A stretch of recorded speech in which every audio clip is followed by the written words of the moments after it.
Dengan dipimpin oleh Mbah Sarwo, sumpah pocong itu pun dilakukan. Kemudian Nuning seketika tak sadarkan diri. Tiba-tiba ia berada di rumah lamanya. Saat itu, Nuning melihat berbagai makhluk, sebangsa jurik jeung dedemit yang sangat mengerikan. Kemudian para jin peliharaan Semedi pun mendatanginya. Namun ketika itu, Nuning melihat Ayu berada di sana juga. Ayu ada bersama mereka. Jin itu terlihat menyembah kepada Ayu.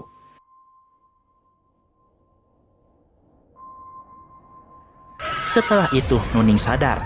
Nuning pun selamat. Ia terbukti tidak bersalah. Kemudian warga pun membubarkan diri dari masjid. Keesokan harinya, setelah peristiwa sumpah pocong itu, Nuning ingin mengobrol dengan Rahayu. Ia berkata, semalam melihat Rahayu dikuasai oleh jin. Nuning jujur ketakutan. Ia meminta Rahayu agar pindah ke rumah Pak Desentot. Lalu tinggalkan semua barang peninggalan bapaknya, termasuk ruko ini, supaya bisa benar-benar terlepas dengan para jin itu. Tetapi Ayu tidak mau. Kemudian dalam keadaan terasuki, Ayu berusaha memberitahu Nuning bahwa Sentot bukan orang yang baik.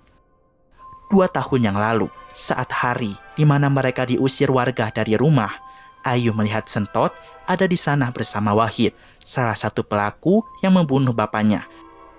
Ia mengetahui itu karena melihat luka di pipinya yang disebabkan oleh gigitannya ketika malam itu. Oleh karenanya, Ayu tahu jika Pak Desentot hanya pura-pura baik agar bisa menguasai harta bapaknya. Setelah itu Ayu pingsan. Itu harta bapakku. Dan bapak telah membayar lunas dengan cara kepalanya dipenggal secara keji.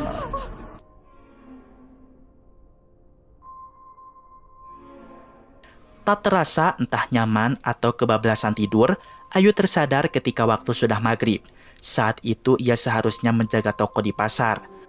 Karena bolos kerja, Ayu pun dipecat. Buat apa, Bu? Besok kamu gak usah datang lagi ya ke sini. Ayu semakin frustasi menghadapi kenyataan ini. Sedang banyak masalah, sekarang malah dipecat dari pekerjaannya. Seperti biasa, Ayu melarikan dirinya ke musola untuk sholat. Namun anehnya, tiba-tiba musola berubah menjadi rumah lamanya.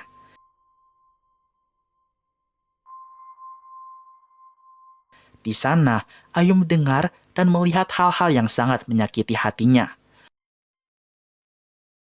Karena emosi yang meluap, para jin pun merasa terpanggil. Jin peliharaan Semedi masuk ke dalam mulut Rahayu. Kemudian dari mulut Rahayu pula keluar ular hijau.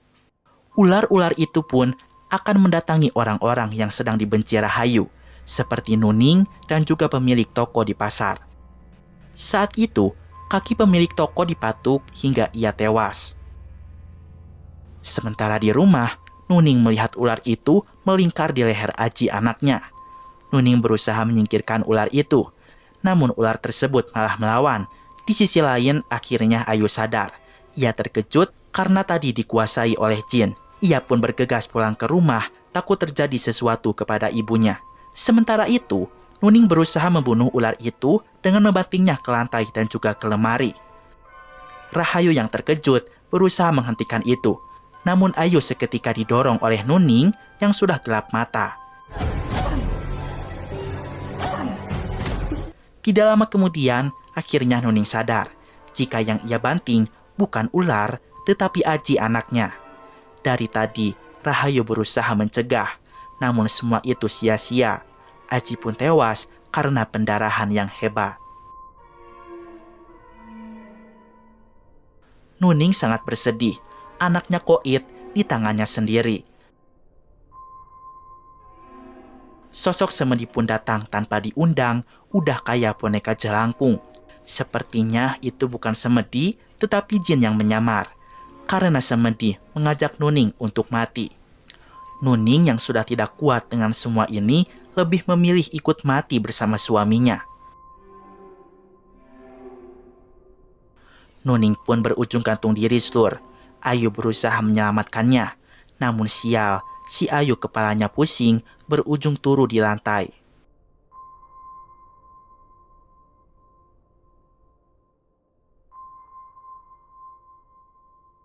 Ayu pun dibawa oleh Pak Desentot ke pesantren Pondok Al-Jannah. Ia akan diruqyah lagi di sana. Sesadarnya dari pingsan, Ayu ditenangkan oleh Bu Ajeng, istrinya Pak Sentot. Ayu akhirnya berhasil dibawa ke sini. Ia sudah pasrah jika Sentot ingin menguasai harta bapaknya. Bu Ajeng berkata, jika Ayu salah besar. Pak Desentot itu Wong Sugi. Dia pemilik pesantren ini. Muridnya sangat banyak dan tidak pernah meminta bayaran sedikit pun. Pak Desentot hanya ingin membantu Semedi untuk keluar dari ilmu hitam. Yang Kung Sentot itu Wong Sugih, Nduk. Dia itu kaya harta dan kaya hatinya. Kemudian Rahayu baru sadar jika ibu dan adik tirinya sudah meninggal.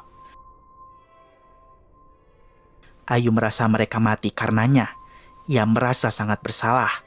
Namun Bu Ajeng berkata, itu semua di luar kendali Ayu. Bu Ajeng pun memberitahu kepada Sentot. Ia merasa entah mengapa Ayu seperti memiliki hubungan dengan musola itu. Ada yang selalu menariknya ke sana, sehingga Ayu sering terhubung dengan para jin peliharaan bapaknya. Ketika sedang tidur, Bu Ajeng pun mendapatkan mimpi didatangi oleh Aji, anaknya Nuning. Dari mimpi itu, Bu Ajeng seketika meminta Sentot untuk bergegas menuju musola makmum. Sentot beserta para muridnya bergegas ke sana.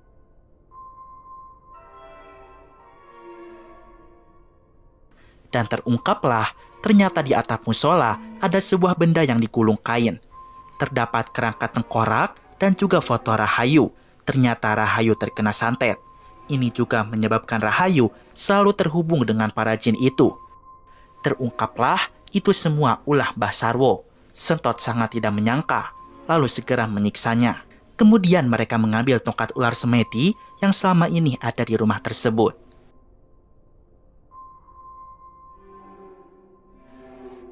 Ketika malam hari, Ayu segera diruqyah, dihadiri oleh beberapa santri pesantren.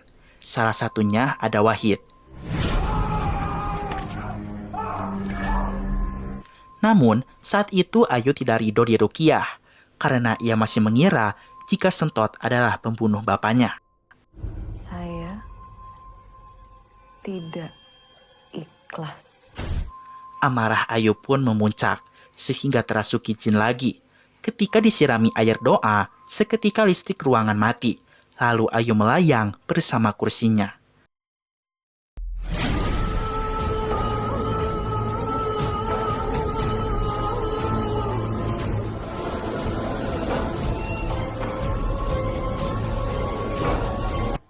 Sentot mulai memberitahu bahwa Ayu salah paham.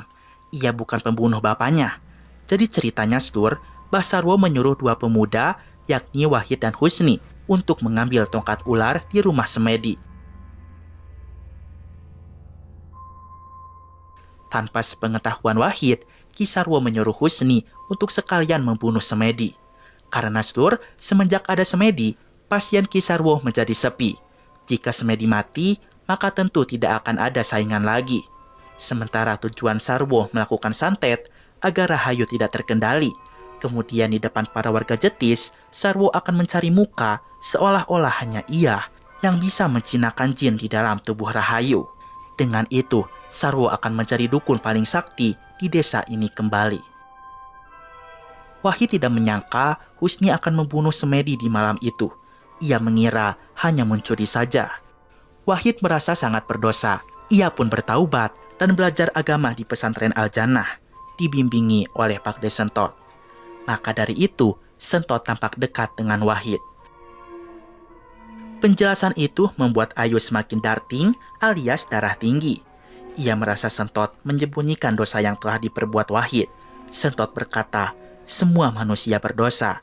Tidak ada yang pantas menghakimi kecuali Allah.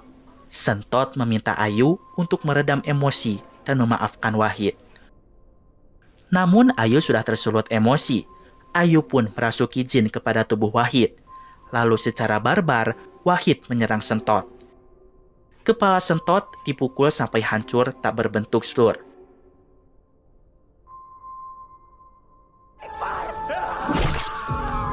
Wahid pun berujung tewas karena menusukkan kayu ke mulutnya sendiri sampai tembus ke belakang kepala.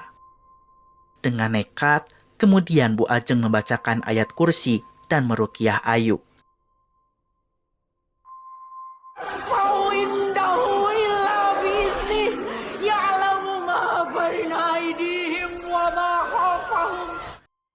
Alhamdulillah, dengan cara itu Ayu dapat disadarkan.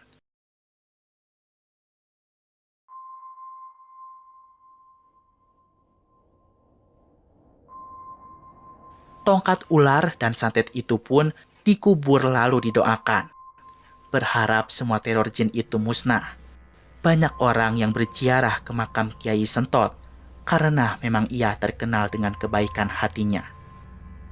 Sekarang Rahayu akan tinggal di pesantren itu. Bu Ajeng memiliki bakat yang sama seperti Ayu. Ia pun akan membimbing Rahayu supaya bisa mengendalikan bakat yang dimilikinya.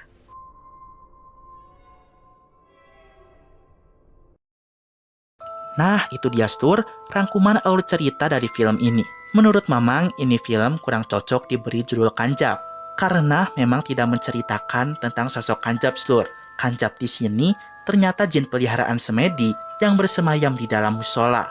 Karena musola itu dulunya tempat praktek dukun. Kayaknya bakal lebih pas kalau diberikan judul Rahayu Anak Dukun Santet. Kalau menurut kalian, judul apa nih yang cocok buat film ini? Tulis ya di kolom komentar di bawah ini. Oke lah, sampai sini dulu aja video kali ini. Mamang pamit dulu. Keep enjoy and see you.